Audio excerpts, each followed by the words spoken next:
اللہ فرماتا ہے ہم پھیر دیتے ہیں ان کے دلوں اور آنکھوں کو. حکیم الامت مفتی احمد یار خان نعیمی رحمت اللہ تعالی علیہ یہ آیت ذکر کرنے کے بعد فرماتے ہیں کہ وہ دل بگڑنے کی 3 نشانیاں کیا ہیں. ہمیں کیسے پتا چلے ہمارا دل بگڑ گیا ہے؟ اب 3 نشانیاں سنو اور ڈر جاؤ. آپ فرماتے ہیں جس کا دل بدل جاتا ہے نا اس کے اندر 3 چیزیں آ جاتی ہیں. نمبر 1، اس کو اطاعت میں لذت نہیں ملتی ہے، یعنی عبادت میں مزہ نہیں آتا. نماز پڑھے گا تو بور فیل کرے گا، قرآن پڑھے گا تو نیند آنے لگے گی، اجتماع میں آئے گا تو بھاگنے کا جی چاہے گا، ذرا محفل کی طرف کسی نیک کام کی طرف بلاؤ اس کو مزہ ہی نہیں آئے گا، اس کو لگے گا میں قید ہو گیا ہوں، میں پکڑا گیا ہوں، میں پھنس گیا ہوں. اگر میرا کوئی بھائی ایسا ہے پلیز ٹرائی ٹو ریئلائز یہ بیماری ہے اور بڑی خطرناک ہے کہ میں اچھا اب دل کس نے بنایا ہے ذرا مجھے بتائیے گا؟ اللہ نے بنایا اور میرے دل کو اللہ کی یاد میں مزہ نہیں آ رہا، اس کا مطلب کیا ہوا؟ حالانکہ دلوں کا سکون رب نے خود قرآن میں فرمایا ہے الا بذکر اللہ تطمئن القلوب، اللہ کے ذکر میں دلوں کا چین ہے. جب رب نے دل بنایا اور رب فرما رہا ہے دلوں کا چین میرے ذکر میں ہے، مجھے کیوں نہیں مزہ آ رہا؟ کہیں دل بدل تو نہیں گیا؟ کہیں دل پلٹ تو نہیں گیا؟ یہ وہ عذاب ہے جس کے بارے میں لوگ نہیں سوچ رہے. آؤ دوسری بات کی طرف. وہ فرماتے 3 نشانیاں ہیں، دل چیک کر لو اگر دل بگڑنے کی. مفتی احمد یار خان نعیمی فرما رہے ہیں، فرماتے ہیں دوسرا گناہ سے خوف نہ کرنا، گناہ کرے اور خوف بھی نہ آئے. ارے باپ رے باپ، ایسے لوگ ہیں جو گناہ کرتے ہیں جیسے مزے کر رہے ہیں، گناہ کی فکر ہی نہیں ہے، ماتھے پر بل نہیں آتا. بلکہ کہتے نا پہلے کے لوگ گناہ کر کے روتے تھے رات میں یا اللہ گناہ ہو گیا، اب گناہ کر کے شیئر کرتے ہیں کہ رات میں نے یہ بدکاری کی، جوا کھیلا، حرام چیز دیکھی ہے، اب تم بھی دیکھو. دوستوں میں بیٹھ کر بتاتے ہیں. ایک میں نے روایت پڑھی تھی، اتنا دل ہلا دینے والا جملہ تھا کہ کتنا بدبخت ہے وہ شخص جس نے گناہ کیا، اللہ نے اس کے عیب پر پردہ ڈالا، کسی کو پتا نہیں چلا، مگر وہ خود اپنے دوستوں کو بتاتا ہے کہ میں نے یہ گناہ کیا ہے. رب نے چھپایا اس کا گناہ، مگر اس نے خود آشکار کیا کہ نہیں میں تو یہ بھی حرام کام کرتا ہوں، میری تو فلاں جگہ دوستیاں ہیں، میں تو ادھر جا کے جوا کھیلتا ہوں، معاذ اللہ ادھر نشہ کرتا ہوں. سوچتا نہیں ہے کہ تم کیا کر رہے ہو. گناہ پر خوف نہ آنا، فرمایا یہ بھی دل بگڑنے کی نشانی ہے. اور تیسری نشانی کہا کسی کی موت سے عبرت نہ پکڑنا. ہائے ہائے ہائے، یہ تو واقعی ایسا معاملہ ہے کہ آئے دن جنازے ہو رہے ہیں، آئے دن ہم قبرستان جاتے ہیں. کووڈ کے زمانے میں تو کیسے لوگ چلے گئے اور آج بھی روز جا رہے ہیں. ہمارے آس پاس سے جنازے اٹھتے ہیں اور جوان لوگ بعض اوقات چلے جاتے ہیں. ہم حیران ہو جاتے ہیں کہ یار 20 سال 25 سال 30 سال 40 سال کل ٹھیک تھا فوراً چلا گیا. ان جنازوں سے بھی ہمیں عبرت نہیں ہے. قبرستان میں بھی ہم نے دیکھا، آپ نے بھی دیکھا ہوگا، لوگ قبرستان جا کر بھی ہنسی مذاق کر رہے ہوتے ہیں. شب برات میں گئے ہوں گے قبرستان، وہاں بھی موبائل سب چل رہے ہیں، کوئی ٹینشن ہی نہیں ہے. حالانکہ یہ نہیں سوچتے کہ ساری قبریں کل مجھے بھی کسی قبر میں آنا ہے. جاؤ نا رات کو 3 بجے قبرستان، جو شب برات تو چلے گئے تھے، ابھی ذرا جا کے دکھائیں. نہیں رات کو قبرستان جانے میں خوف آئے گا، اکیلے کیسے گریو یارڈ میں جاؤں گا. آج تمہیں زندہ ہو کر قبرستان جانے میں خوف آ رہا ہے، 4 دوست بھی ساتھ لے جاؤ. جب یہی دوست کاندھے پر اٹھا کر قبر میں ڈال آئیں گے تب خوف نہیں آئے گا؟ تب کی تیاری کب کرو گے؟ میں دوبارہ ریپیٹ کرتا ہوں یہ تینوں باتیں کہ یہ 3 سبب جو دل بگڑنے کی نشانیاں ہیں کہ دل کسی کا الٹ دیا جائے. وہ کیا ہے؟ فرمایا اطاعت میں یعنی عبادت میں لذت کو نہ آنا. نمبر 2 گناہ سے خوف نہ کرنا. اور نمبر 3 کسی کی موت سے عبرت نہ پکڑنا. سوچ لو اگر ایسا ہے نا میرے ساتھ تو اب ٹائم آ گیا ہے سر جھکانے کا، ٹائم آ گیا معافی مانگنے کا. ورنہ کہیں بگڑے دل کے ساتھ دنیا سے چلا گیا نا پھر تو مارا جاؤں گا. اگر عبادت میں دل نہیں لگ رہا تو اللہ سے ہی مانگو. اللہم اعنی علی ذکرک و شکرک و حسن عبادتک. اللہ میری مدد کر. اللہ سے ہی مدد مانگ رہے ہیں کہ میں تیرا ذکر کروں، تیرا شکر کروں، تیری اچھی عبادت کروں. ہم اللہ سے مدد مانگے نا، یا اللہ میں تیری عبادت کرنا چاہتا ہوں، میرا دل نہیں لگ رہا ہے. مانگو نا اس سے. لیکن اگر یہ فیلنگز ہیں کہ دل نہیں لگ رہا تو اب توبہ کا وقت زیادہ آ گیا ہے. معافی مانگو اللہ سے. میں کتنا بد نصیب ہوں کہ اللہ کے گھر میں آتا ہوں اور چین نہیں آتا، حالانکہ یہ ہے ہی چین کی جگہ، یہ ہے ہی سکون کی جگہ. تو اللہ سے مدد مانگو. شیطان کا ایک اور وار، یار تیرا دل تو لگتا نہیں نماز میں، مزہ تو آتا نہیں اچھی باتوں میں، تلاوت کرتا ہے تو نیند آنے لگتی ہے، چھوڑ دے پھر فائدہ کیا. ہاں یہ مت کرنا کہ شیطان تمہیں بہکائے، جو تھوڑا بہت کر رہے ہو اگر وہ بھی چھوڑ کر چلے گئے تو پھر تو گئے نا، پھر تو آؤ گے کیسے واپس. میں اس کا آپ کو سولوشن بتاتا ہوں. سولوشن یہ ہے کہ جس کو نماز میں دل نہیں لگ رہا، تلاوت میں دل نہیں لگ رہا، اچھے کاموں میں دل نہیں لگ رہا نا، وہ کیا کرے؟ اس کو میں دنیاوی اگزامپل کے ذریعے سمجھاتا ہوں. مثال کے طور پہ کسی کو بخار ہو جائے تو کیا ہوتا ہے؟ منہ کڑوا ہو جاتا ہے نا. آپ نے دیکھا ہوگا جس کو بخار ہو اس کو کھانا اچھا نہیں لگتا ہے، ایون گھر والے بھی اچھے نہیں لگتے، دوست بھی اچھے نہیں لگتے، کیونکہ طبیعت خراب ہے. مگر جب آپ کو بخار ہوتا ہے، منہ کڑوا ہوتا ہے، آپ کھانا چھوڑ دیتے ہیں؟ نہیں. آپ کیا کہتے ہیں؟ یار ابھی طبیعت خراب ہے، 3-4 دن رہے گی، کھانا کھاؤ جیسا بھی لگ رہا ہے، تھوڑے دنوں کے بعد جب میری طبیعت ٹھیک ہو جائے گی تو کھانا بھی اچھا لگنے لگے گا، فیملی بھی اچھی لگنے لگے گی، ماحول بھی اچھا لگنے لگے گا. ایسا ہی ہے نا، کیونکہ ہمیں یہ پتا ہے جب بھی بخار آئے گا، بیمار ہوں گے تو چند دنوں کے لیے سب چیزیں بری لگ رہی ہیں. بالکل ایسے ہی جب کوئی گناہوں کا بیمار ہو جاتا ہے نا تو اس کو نیکیوں میں مزہ نہیں آ رہا ہوتا، تلاوت میں مزہ نہیں آ رہا ہوتا. جب آپ کو ایسی فیلنگ آئے نا کہ یار مجھے نماز میں، روزے میں، تلاوت میں، ذکر میں، محفل میں، اجتماع میں، مسجد میں مزہ نہیں آ رہا، فوراً ریئلائز کر لو کہ یار بیمار ہو گیا ہوں. اب کیا کرنا ہے؟ عبادت نہیں چھوڑنی ہے، توبہ بھی کرنی ہے، استغفار بھی کرنا ہے، معافی بھی مانگنی اور آتے رہنا ہے. ہوگا کیا کہ چند دنوں کے بعد جب یہ دل سے گناہوں کا ورق ہٹے گا نا تو سجدوں کی لذت آنا شروع ہو جائے گی، عبادت میں دل لگنا شروع ہو جائے گا، تلاوت کا نور ملنا شروع ہو جائے گا. کیونکہ وہ بیماری کے دن چلے جائیں گے. اب بیماری بھی رہوں اور دوائی بھی نہ لوں تو بیماری تو اور بڑھ جائے گی نا. کچھ لوگ اس لیے بھاگ جاتے ہیں، یار میں مسجد میں جاتا ہوں مزہ نہیں آتا، ارے اب تو اور مسجد میں جانا ہے. قرآن پڑھتا ہوں دل نہیں لگتا، ارے اب تو اور قرآن پڑھنا ہے. میں ذکر کرتا ہوں مجھے نیند آنے لگتی ہے، ارے اب اور ذکر کرنا ہے کیونکہ دل بیمار ہو گیا ہے، مجھے اس بیمار دل کو صاف کرنا ہے. اگر یہ بیماری بڑھ گئی تو کہیں ایمان ہاتھ سے نہ چلا جائے. یاد رکھیے علماء فرماتے ہیں کہ ایمان جانے کا ایک سبب یہ بھی لکھا کہ بندہ گناہ کرتا رہتا ہے یہاں تک کہ دل سخت ہو جاتا ہے اور آخری وقت بندے کا ایمان بھی چھین لیا جاتا ہے. دل سخت مت ہونے دینا، دل کالا مت ہونے دینا، دل بگڑنے مت دینا.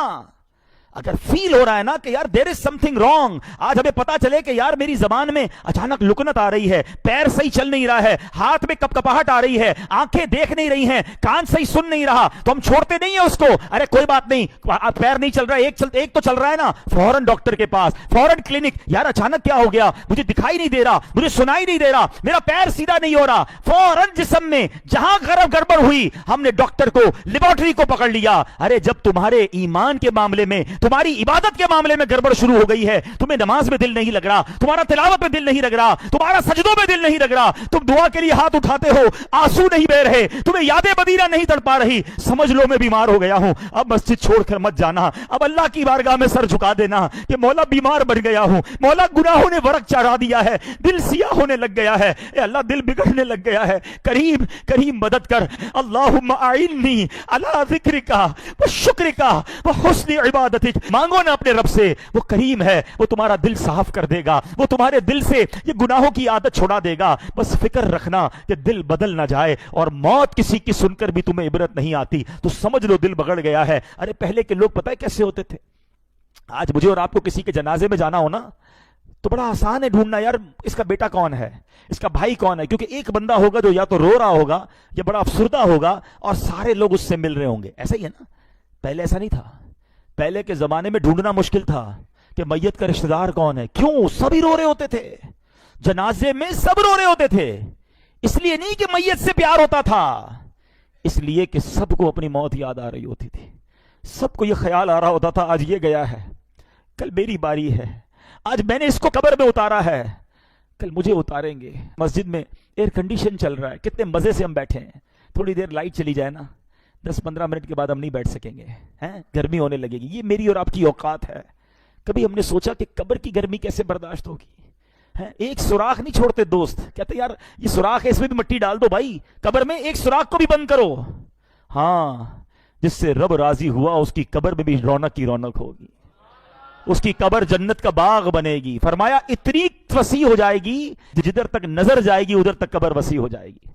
تو گزارو ایسی زندگی کہ قبر بھی روشن ہو جائے. اے میرے پیارے اسلامی بھائیو، اللہ ناراض ہوتا ہے تو کیسا غضب ہوتا ہے. ایک واقعہ میں آپ کو سناتا ہوں. اللہ اکبر. ایسا واقعہ ہے کہ ہلا دیا نا جس نے. حضرت منصور بن عمار رحمت اللہ تعالی فرماتے ہیں میرا ایک دینی بھائی تھا، مجھ سے بڑی عقیدت رکھتا تھا، میری نگاہ میں تو بڑا عبادت گزار بھی تھا کیونکہ تہجد بھی پڑھتا تھا، خوف خدا سے رونے والا بھی تھا. ایک مرتبہ مجھے خبر ملی کہ وہ میرا دینی بھائی بیمار ہو گیا ہے. میں اس کے پاس گیا اور دیکھا کہ وہ بہت کمزور ہو چکا ہے، گھر کے درمیان لیٹا ہے، چہرہ اس کا کالا ہو گیا ہے. آنکھیں اس کی نیلی ہو گئی ہیں. میں نے کہا بھائی لا الہ الا اللہ کی کثرت کرو. تو اس نے اپنی آنکھیں کھولیں, بڑی مشکل سے میری طرف دیکھا, پھر بے ہوش ہو گیا. میں نے دوبارہ اسے کہا لا الہ الا اللہ پڑھو. آنکھیں کھولیں, مجھے دیکھا, پھر دوبارہ آنکھیں بند کر لی. اب میں نے سختی سے اس کو کہا کہ لا الہ الا اللہ پڑھو, کلمہ پڑھو. میں نہ تجھے غسل دوں گا, نہ تجھے کفن پہناؤں گا, نہ تیرا جنازہ پڑھوں گا, کیونکہ وہ بہت کلوز تھا آپ سے. تو بندہ پتہ کیا کہتا ہے, کہتا حضور میرے اور کلمے کے درمیان رکاوٹ کھڑی کر دی گئی ہے. میں نے کہا لا حول ولا قوت الا باللہ, تیری نمازیں کدھر گئیں, کہاں گئے روزے, وہ تہجد, وہ راتوں کی دعائیں کدھر گئیں؟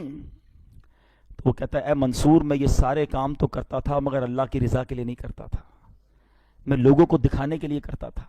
مجھے تہجد گزار کہا جائے, مجھے عبادت گزار کہا جائے, مجھے نیکوکار کہا جائے, میں لوگوں کے لیے کرتا تھا. تنہائی میں جب ہوتا تھا نا اکیلے میں, تو دروازہ بند کرتا تھا تو خوب گناہ کرتا تھا, شراب پیتا تھا, بے حیائی کرتا تھا, بدکاریاں کرتا تھا. ایک بار جب میں نے بہت نافرمانی کی تو میں بہت بیمار ہو گیا, مجھے اپنے بچنے کی امید نہیں رہی. میں نے قرآن کھولا, اللہ سے معافی مانگی, اللہ معاف کر دے. بہت رویا, پڑھتے پڑھتے اللہ سے معافی مانگی. اللہ کریم نے مجھے شفا دے دی. میں پھر گناہ میں پڑ گیا, پھر شیطان کے پیچھے چل پڑا. تھوڑے عرصے بعد پھر بیمار ہوا, ڈاکٹروں نے کہا نہیں بچے گا. میں نے پھر قرآن اٹھایا, روتے روتے پھر اللہ سے دعا مانگی, اللہ قرآن کے صدقے بخش دے. اللہ نے پھر کرم کیا, مجھے شفا نصیب ہو گئی. اے منصور میں پھر باز نہیں آیا. جب شفا ملتی تھی تو گناہ کرتا تھا, بیمار ہوتا تھا تو توبہ کرتا تھا. تیسری بار میں پھر گناہوں میں پڑ گیا, بڑے گناہ کیے. اب جب پھر اللہ تعالیٰ نے بیمار کیا, پھر میں پریشان ہوا. اب قرآن اٹھایا تو قرآن کا ایک لفظ میری زبان سے ادا نہیں ہو رہا, میری زبان پر لاک لگا دیا گیا ہے, میں قرآن نہیں پڑھ پا رہا ہوں. اللہ کی بارگاہ میں نے کہا یا اللہ تو مجھ سے سخت ناراض ہے, اے اللہ مجھے معاف کر دے. کہتا ہے منصور مجھے غیب سے آواز آئی کہ جب تو بیمار ہوتا ہے تو توبہ کرتا ہے, جب تندرست ہو جاتا ہے تو گناہ کرنے لگ جاتا ہے, جب تکلیف میں مبتلا ہوتا ہے تو اللہ کو یاد کرتا ہے, روتا ہے, اور جب اللہ پاک تجھے نجات دیتا ہے تو پھر گناہوں میں پڑ جاتا ہے. کیا تجھے موت کا خوف نہ تھا؟ تو عقل رکھتا ہے, سمجھ رکھتا ہے, پھر بھی غفلت میں پڑا رہا. تو نے کتنی بار اللہ سے وعدہ کیا مگر ہر بار تو نے وعدے کو توڑ دیا. حضرت منصور کہتے ہیں وہ بتاتا جا رہا تھا, روتا جا رہا تھا, اور جب کہتے میں تو اس کے پاس سے اٹھ کر چل گیا کہ اب اس بندے کا اور کیا ہو سکتا ہے. میں جیسے ہی دروازے کے باہر نکلا اس بندے کا بغیر کلمہ پڑھے انتقال ہو گیا. سچ بتاؤ ہمارا حال کیا ہے؟ مشکل آئے, کئی لوگ مسجد میں دکھتے ہیں, ہاتھ میں تسبیح ہوتی ہے, سر پر ٹوپی ہوتی ہے, کو کیا ہوا یار بس قرضہ بہت بڑا ہو گیا ہے, نوکری چھوٹ گئی ہے, گھر والے بیمار ہیں, والد ہاسپٹل میں ہیں, اللہ یاد آ گیا ہے, مسجد یاد آ گئی ہے. جدھر وہ مسئلہ حل ہوا, جدھر وہ پرابلم ختم ہوئی, بندہ ہی بھاگ گیا مسجد سے دور. کیا اس لیے اللہ کی عبادت ہے؟ اللہ تمہیں اس لیے یاد آتا ہے کہ جب مشکل آئے تو رب یاد آیا, اور اللہ نے آسانی دی تو اسی کی ناراضگی والے کام مت کرو میرے پیارے اسلامی بھائیوں. ایسا خوشی میں بھی رب کے ساتھ رب کی رحمت کو پکارتے رہو, عبادت کرتے رہو. اور اگر کوئی تکلیف اور کوئی آزمائش آ جائے پھر بھی ہم اللہ کا در چھوڑ کے کدھر جائیں گے؟ اس کریم کے سوا ہمارا کون ہے؟ وہ ناراض ہو گیا تو ہم مارے جائیں گے. آؤ میرے پیارے اسلامی بھائیوں, سچی توبہ کر لو, اللہ کی بارگاہ میں سر جھکا دو. وہ بڑا کریم ہے, وہ پچھلے گناہوں کو معاف فرما دے گا اگر بندہ صدقے دل سے توبہ کر لے اور آئندہ گناہ نہ کرنے کا پکا ارادہ کر لے.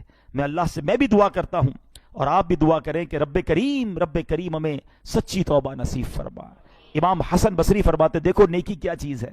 آپ فرماتے جب بندہ نیکی کرتا ہے نا تو یہ نیکی اس کے دل میں نور اور بدن کی طاقت بن جاتی ہے.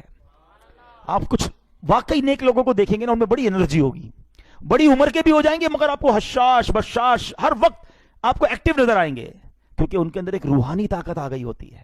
آج کے دور میں دیکھنا ہے تو 73 ایئرز کی ایج ہے, میرے پیر و مرشد کو دیکھ لو, جوان تھک جاتے ہیں وہ نیکی کر رہے ہوتے ہیں. یہ کیا ہے؟ وہ کہتے ہیں موسیقی روح کی غذا ہے, نہیں, ذکر اللہ روح کی غذا ہے. تم اللہ کی عبادت کرو, اللہ تمہارے بدن کو توانا کر دے گا. امام حسن بصری فرماتے ہیں کہ جو نیکی کرتا ہے تو یہ نیکی اس کے دل میں نور اور بدن کی طاقت بن جاتی ہے, اور جب بندہ گناہ کرتا ہے تو یہ گناہ اس کے دل میں اندھیرا کرتا ہے اور بدن کو کمزور کر دیتا ہے. آپ کو کئی جوان ملیں گے جو بالکل لاغر سے ہر وقت تھکے تھکے سے نظر آئیں گے. دیکھو کہ کہیں نیکی سے دور تو نہیں ہو گئے. تم نیکی کرو, اللہ تمہیں روحانی طاقت عطا فرما دے گا. کہ دو مسلمان ملیں, سلام کریں, ہاتھ ملائیں, درود پاک پڑھیں, دونوں کے گناہ معاف ہو جاتے ہیں. اللہ کرے کہ ہم سلام کو عام کریں. یہ سلام کو عام کرنا خود ایک ایسا عمل ہے کہ جس سے تکبر دل سے دور ہوتا ہے, محبت بڑھتی ہے، پیار بڑھتا ہے۔ لیکن آج بھی بڑا معاملہ عجیب ہے، لوگ سلام نہیں کرتے ہیں، بس عجیب عجیب اسٹائل ہے لوگوں کی ملاقات کے، اور سناؤ کیا حال ہے، hello, good morning, good evening. اتنا پیارا ملاقات کا طریقہ ہمیں شریعت نے دیا ہے، مگر ہم اس کو فالو نہیں کرتے، حالانکہ یہ نیکیاں کمانے کا سمجھ لیں آسان طریقہ ہے۔ السلام علیکم ورحمۃ اللہ وبرکاتہ اگر کوئی کہتا ہے تو سبحان اللہ، اس کو ایک روایت کے مطابق 30 نیکیاں مل جاتی ہیں۔ ایک روایت کے مطابق 2 مسلمان آپس میں ملتے ہیں، ان پر 100 رحمتیں نازل ہوتی ہیں، جو سلام میں پہل کرتا ہے اس کو 90 مل جاتی ہیں۔ یعنی فری میں نیکیاں کما رہے ہیں آپ، لیکن پھر بھی شاید روز 100 بندوں سے ملتے ہیں مگر سلام نہیں کرتے۔ چلیں آج سے نیت کر لیں انشاءاللہ کہ سلام بھی کریں گے اور سلام میں پہل بھی کریں گے۔ پہلے میں سلام کروں، وہ سلام کرے اس سے پہلے میں کر لوں، اس کا ثواب زیادہ ہے، اس سے دل صاف ہوتا ہے، تکبر دور ہوتا ہے۔ کچھ لوگوں کا اسٹائل ہے، کہتے ہیں یار میں کیوں پہلے سلام کروں، میں سیٹھ یہ نوکر، میں بڑا یہ چھوٹا، میں افسر یہ ماتحت۔ شیطان دماغ میں کہیں کھیل رہا ہوتا ہے کہ نہیں یار تم کیوں سلام میں پہل کرو، یہ آئے ہیں یہ آ کر سلام کرے، آپ پہل نہ کریں۔ یہ وہ شیطان کا وار ہے جو انڈیلیبریٹلی بھی بغیر غیر محسوس انداز میں وہ دماغ میں ڈال دیتا ہے اور انسان تکبر میں مبتلا ہو جاتا ہے۔ تکبر کو توڑنا ہے نا تو سلام میں پہل کرنا شروع کر دو۔ میری اور آپ کی اوقات کیا ہے جس کے سبب کائنات بنی ہے، جو وجہ تخلیق کائنات ہیں۔ رسول اللہ صلی اللہ تعالی علیہ وسلم کی عادت مبارکہ تھی کہ جب کوئی دربار مصطفیٰ میں آتا میرے آقا سلام میں پہل فرماتے تھے۔ ساری دنیا غلام ہی ہے نا نبی پاک کی، صحابہ سارے غلام، سارے امتی آتا تھا، آقا سلام کرتے تھے۔ سوچو۔ اور پھر ایک اور خوبصورت بات بتاؤں کہ صحابہ کرام کے بارے میں آتا ہے، کبھی کبھی صحابہ کرام سوچتے کہ یار جب جاتے ہیں نبی پاک کی سلام میں پہل فرماتے ہیں، آج ہم جائیں گے اور آج ہم پہل کر دیں گے۔ پلان کر کے جاتے تھے، کہتے ہم پلان کر کے جاتے تھے مگر اس سے پہلے کہ ہم سلام کرتے نبی پاک کی سلام ارشاد فرماتے تھے۔ اور ایمان افروز بات سننی ہے اور ایمان تازہ کر دوں آپ کا؟ ہاں مزہ آ جائے تو شکرانے میں 3 دن مدنی قافلے کی نیت کر لینا۔ ہاں ایسی بات کرنے جا رہا ہوں کہ انشاءاللہ کہتے ہیں نا مزہ نہ آئے تو پیسے واپس۔ آئے ہائے، علماء کہتے ہیں آج بھی جب کوئی امتی مدینے جاتا ہے نا، روضہ رسول پر جاتا ہے، سنہری جالیوں پر جاتا ہے، اس سے پہلے کہ وہ سلام عرض کرے سرور کائنات اپنی عادت کے مطابق آج بھی سلام پہلے ارشاد فرماتے ہیں۔ آئے ہائے، یہ ہے مدینہ۔ کیوں نہ ترسے ہم مدینے جانے کو، کیوں نہ جائیں روضہ رسول پر؟ ارے جہاں سرکار خود سلامتی کی دعا دے دیں امتی کی تو وارے نیارے ہو جائیں گے نا۔ مگر یہاں ہمارے لیے بڑی جس کو کہتے ہیں نا چوٹ ہے کہ وہ کونین کے والی ہو کر سارے غلاموں کو سلام میں پہل کریں اور ہم امتی ہو کر گناہگار ہو کر سلام میں سستی کریں۔ آؤ نیت کر لو انشاءاللہ، جس کو جانتے ہیں جس کو نہیں جانتے سب کو انشاءاللہ سلام کریں گے انشاءاللہ، اور سلام میں پہل بھی کریں گے انشاءاللہ۔ اب ذرا سلام سیکھ بھی لو، یہ بھی بڑا پرابلم ہے، سلام کرنا بھی نہیں آتا۔ ہاں سلام کی تلفظ ہی ٹھیک نہیں ہے، السلام علیکم، السلام علیکم، یہ سلام نہیں ہے، بلکہ بعض اوقات تو اس کے میننگ ہی آؤٹ ہو جاتے ہیں۔ سلام کیا ہے؟ السلام علیکم ورحمۃ اللہ وبرکاتہ، مل کر پڑھ لو۔ جواب کیا ہے؟ وعلیکم السلام ورحمۃ اللہ وبرکاتہ، دوہرا لیں۔ ماشاءاللہ۔ اچھا اب اس کے آگے اور کچھ نہیں ہے۔ اب کچھ لوگ یا تو سلام کرتے نہیں، اور کرتے تو اتنا لمبا کرتے ہیں، جنت المقام، دوزخ الحرام، پتہ نہیں کیا کیا آگے ملا رہے ہوتے ہیں۔ وہ جتنا کرنا ہے اتنا ہی کر لو بھائی، جو شریعت نے حکم دیا ہے۔ اور بہت ساری چیزیں پڑھنے والی، درود شریف پڑھو نا، ملاقات کر کے درود شریف پڑھیں، تو جتنا ہمیں بتایا گیا ہے اس کے بعد ایڈیشن نہ کریں۔ تو انشاءاللہ میں بھی نیت کروں، آپ بھی نیت کریں، سلام کو بھی عام کریں گے اور کثرت سے درود پاک بھی پڑھیں گے انشاءاللہ۔ رب کے پیارے کلام قرآن مجید فرقان حمید میں بڑے کمال کے اور بڑے عبرت انگیز واقعات ہیں، ہلا دیتے ہیں۔ اگر بندہ غور سے پڑھے تو پتہ چلتا ہے کہ پچھلی قوموں نے کیا کیا مسٹیکس کی، کیا کیا غلطیاں کی، اور ان غلطیوں پر ان پر کیسے کیسے عذاب آئے، ان کو کیا کیا پنشمنٹس ہوئی۔ اچھا یہاں ایک بڑی لطیف سی بڑی خوبصورت سی بات ہے، اشارہ دے دیتا ہوں تاکہ مزید انشاءاللہ پھر آگے چلتے ہیں، کہ سرکار علیہ الصلوۃ والسلام کی امت جو ہے وہ سب سے آخر میں دنیا میں آئی، حالانکہ سب سے اول، سب سے افضل، سب سے اعلیٰ نبی پاک علیہ الصلوۃ والسلام ہیں، آئے سب سے آخر میں اور امت بھی سب سے آخر میں آئی۔ اس کی ریزن کیا ہے؟ علماء نے بڑی حکمتیں بیان کی ہیں، مگر ایک بڑی خوبصورت حکمت ہے